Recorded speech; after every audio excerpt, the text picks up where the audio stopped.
5 organization ideas for a small rented house. 1. Multi-use furniture. As you don't have a large space, you need to consider having multi-use furniture. For instance, you can add a sofa which can be converted into a bed for your guests. Remember to choose a nice sofa which is comfortable for sitting and also sleeping.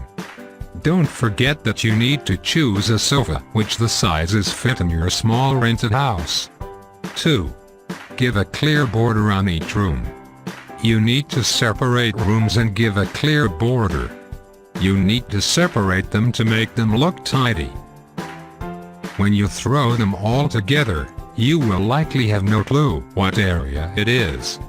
In addition, you might want to have doors to separate each room, since it will make it look so small. You can separate them by giving different colors of the furniture and so on that it may work for you. 3.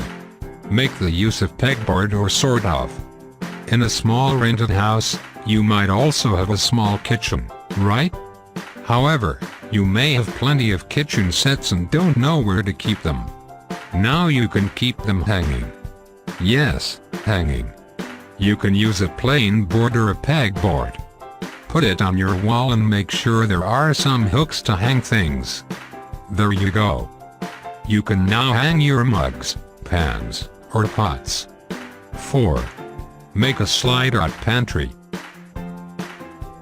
Your fridge or your cabinet may not be able to place all of your needs like the canned foods, all of the seasonings, etc. Now you can organize the kitchen by adding more storage for them.